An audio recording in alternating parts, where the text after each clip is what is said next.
gets that cold, I gotta get the wood stove going. Welcome to Canada, in the mountains. Be willy, willy quiet. We're building chainsaws.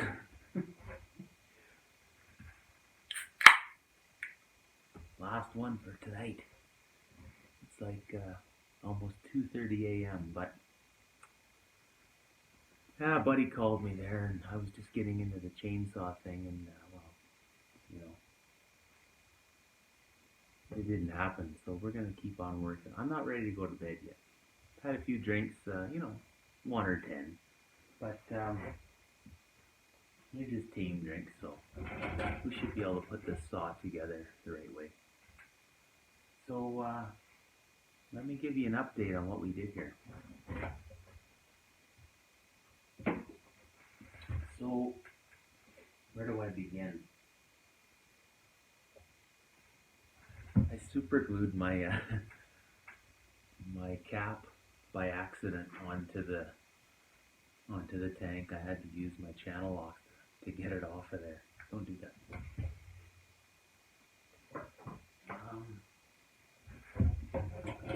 So can you see this okay? It's kind of bad lighting, but you know, we'll make do here. So you see these little things? That's little pieces of fuel line.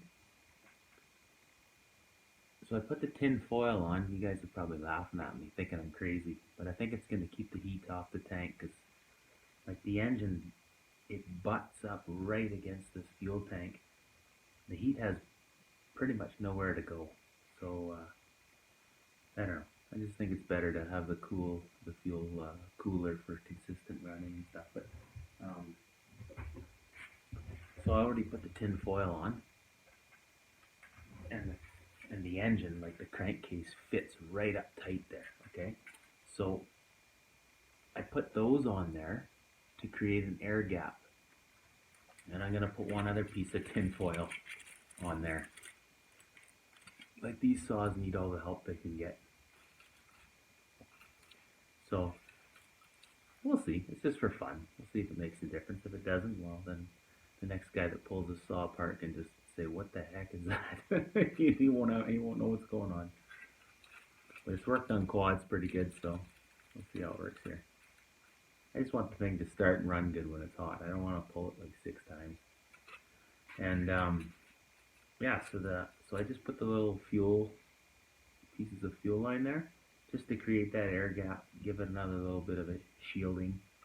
So I did that, and then that's the oil tank. I don't know if I did that last time or not. I can't remember. I ended up putting a piece on there just to keep heat off of there. You know, the engine butts up right against that oil tank too. Like when I look at the Poland, they you know, there's like a gap like that far between the oil tank and everything, so you know, it doesn't get hot. But these, like, it's like there's a gap like that, and the cooling fins are right there. So as soon as you shut the saw off, like, all that heat gets into the oil. I don't know, maybe it just thins the oil so much, and that's why it was leaking all over. But this should just help it just a little bit. It won't get so hot. So what I did here is, where are we? So I just shielded, like, the carburetor goes, where are we here? Right here. Like that. That's the top. Let me get my light. Let's do this here. Sorry about this. So I just put heat tape there. And the engine sits in here, right? So now all that heat can't just go up into the carburetor area. They already have a shield there from factory on the cooling fins, but the rest of it is still just plastic. So this will hopefully kind of help just deflect the heat away. It'll be interesting to see if it makes any difference the way it runs, because it you know, it wasn't running really good before. So we'll try that.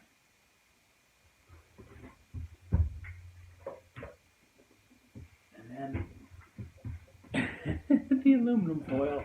I gotta get my Mickey Mouse ears on here. So I put a little bit of aluminum foil on the oil pump. I figured it can't hurt. It sits so close to the engine, and these were famous for oil pumps failing. They actually make these aftermarket. You can actually get these things. The rest of the parts are a little bit harder to find, but they make an oil pump. That's telling me something, right? So I just put heat tape on there because it's all plastic. So when the engine shuts off, it's going to reflect the heat away from there a bit. So hopefully that helps the oil pump department. And then, there's that heat shield I was telling you about right there. So there's a little shield in here, and the carburetor sits right above that.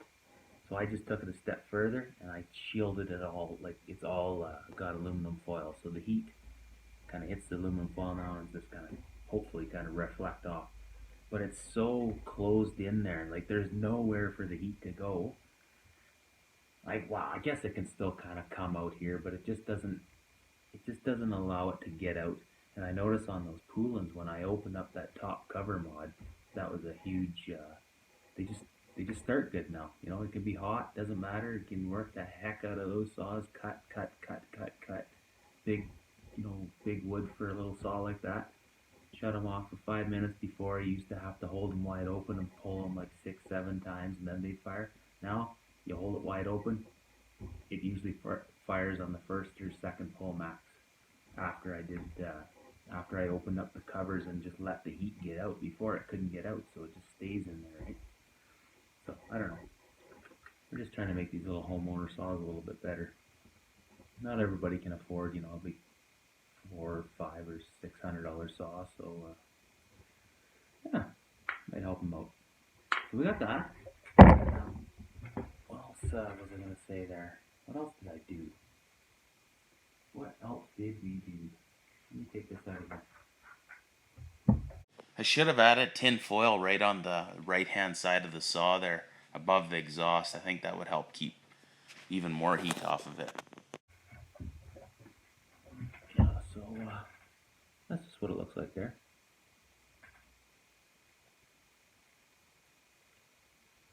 Just a little bit of heat shielding, and we'll see what happens. This is where the intake is. I think I showed you this before, but I'll show you again. That's the top of it. It looks like that's where the carburetor comes through. And there's a little shield around this little section here, right there. That's the intake. So it can suck air from there and here. So I'm not going to move them. I'm not going to make any more air intake holes. It's got plenty of air getting in there. So the only other thing I'm going to do is I'm going to seal around here. So I got some black silicone, high temp silicone, oil resistant, and I'm going to shield it there, and that will, silicone it, seal it there, and that'll just stop the oil from getting down inside. I'm still thinking like this duck bill that's on the fuel tank. At the top here, right there. I was thinking of putting something over that and just having it so it doesn't spew anything out of there. But I don't know. I haven't figured that out yet, so it's just gonna have. It's gonna stay for now. We'll see how it works.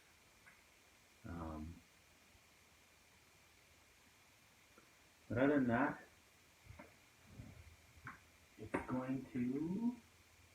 Yeah, I'm just gonna start putting it together, and then tomorrow I'll have it all together, and providing that maybe that coil worked okay for now, we'll do some cutting with it. If it doesn't work, well, it doesn't work. But I don't know. The last time I had it out, I had it idle for like 20 minutes. It never died, and then eventually it did. So I think it was already getting better before I baked it. Time will tell. That's it. I went and got a carb kit today for the little Frontier. I haven't showed you that saw yet. Well, it's a Husky 35, but it was made by Canadian company in Trail, BC, Frontier. It's a little ripper. It's got decent power. It's old. I don't know the exact year, but yeah, I'll figure that out. But they had a carb kit at Napa, so I picked it up. And then I picked up some carb kits for my little XL, Homelight XLs. So I got 2 of them. I got a Bandit. Well, I'll be right back. Let's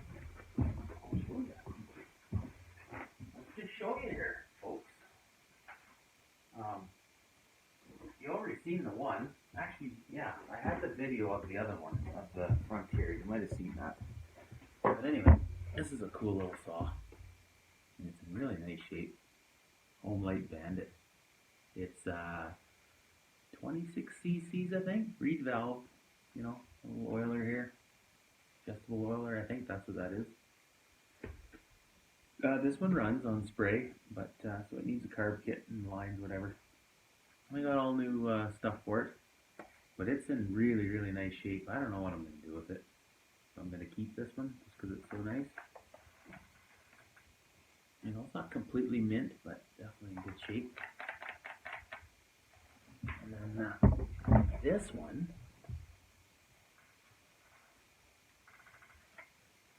I did a video on this one a while back, just a short little video.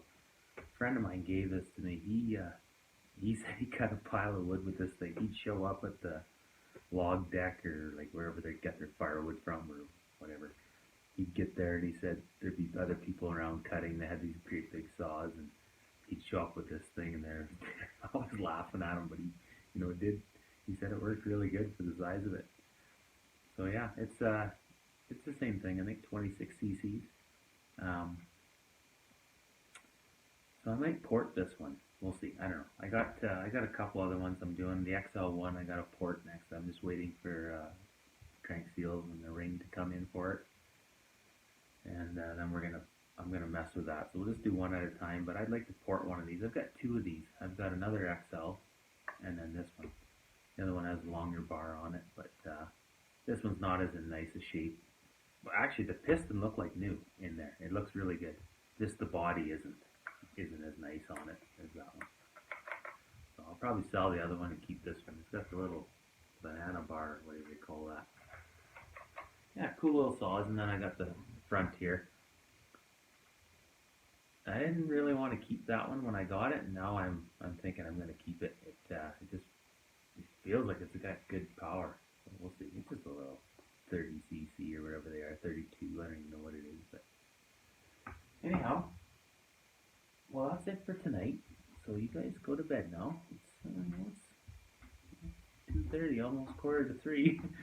And you know, if you got a drink, have one. I'm gonna have one.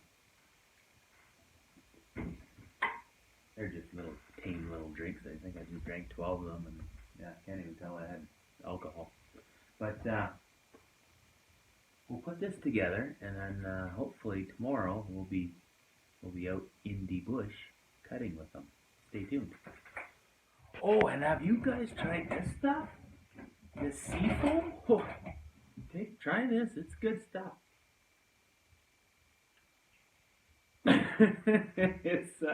It is pretty good stuff actually. Not for drinking, but you know, it works good in the saws. Yeah, just you know, it's not the end all be all when it comes with cleaning carbs, but you can definitely clean up a carb that's a little bit dirty or something, or it stabilizes the fuel at least. This is stuff that I put in my little weed eater, weed whacker, John's Red weed trimmer. Yeah, it was old gas, like 9-month-old gas. Normally it would act up, and I had the seafoam in there, and it acted like it was good, fresh gas. So I'm sold on that stuff. We'll talk about that later. Nighty night. Okay, well, she's all back together. Just gotta put the muffler on. I'm not gonna do the muffler mod or do any more to that. I don't want to change too many variables, but everything else I said I was gonna do is done. And we'll see if it runs with this coil, the one that's baked. Okay, well here we go. It's all back together. I just fired it up just to make it start. Then as soon as it fired, I put the bar on. I just wanted to make sure it was oiling, and it's oiling good.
She still has a coil problem.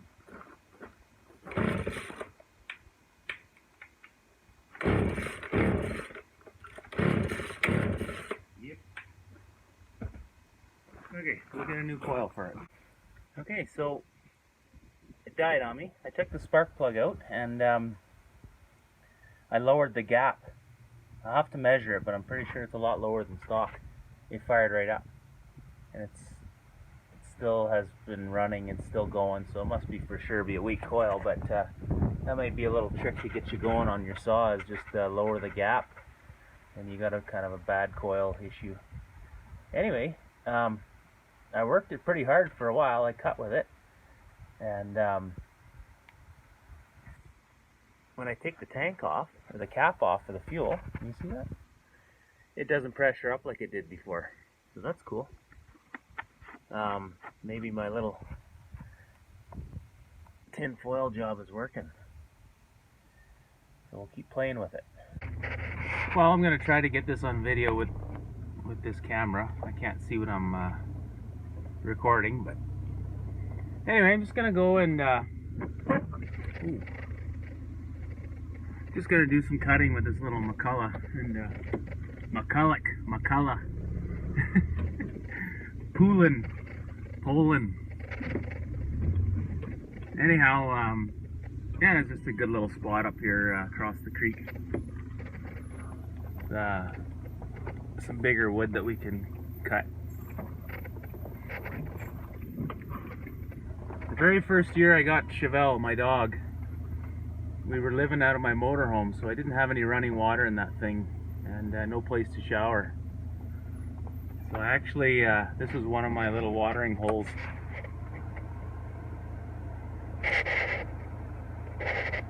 I'd park the Jeep here, and then I'd walk up this creek, and just about, I don't know, 50, 60 yards in, there was a bit of a pool there, and oh my gosh, the water was ridiculously cold.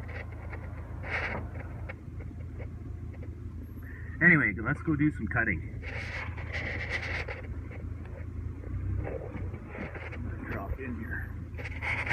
pay attention to what I'm doing.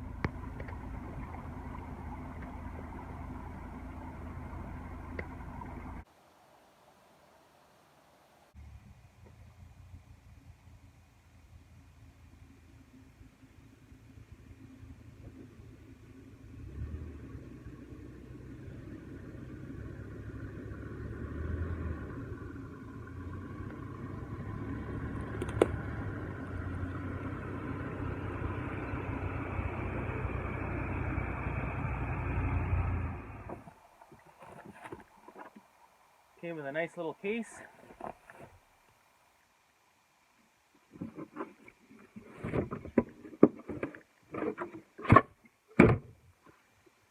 So I had the wrong spark plug in it too, just because it kept killing spark plugs there when I first got it.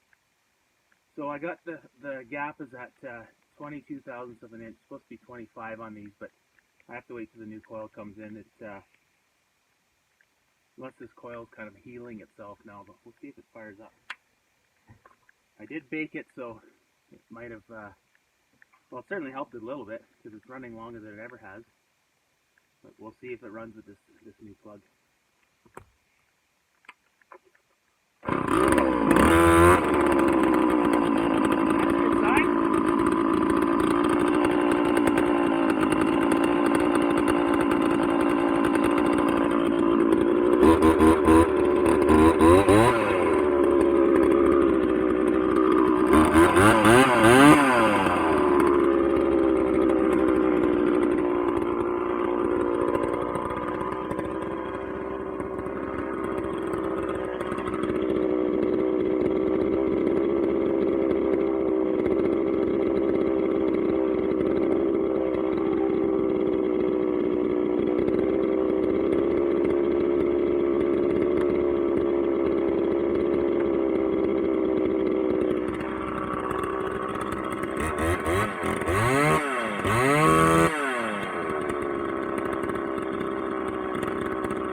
This is just the stock chain it came with. Safety chain, not good at all for cutting on bigger wood.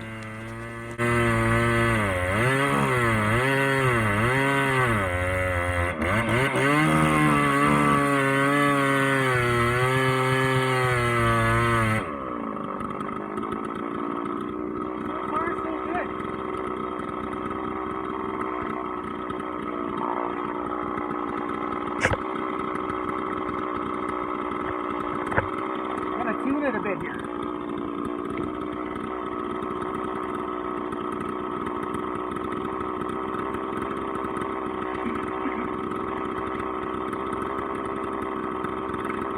I think she's running a bit rich in the top end there.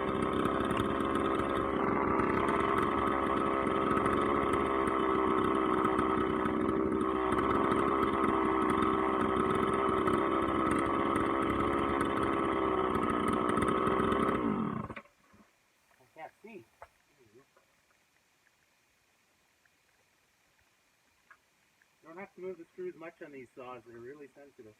Use a coarse thread on the mixture screws instead of fine thread, so just moving them just a little bit really makes a big adjustment.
Okay, so I'm running 22 thousandths of an inch on the gap here.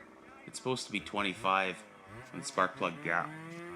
So baking the coil definitely seemed to work, but will it work at the factory setting? I guess we'll see.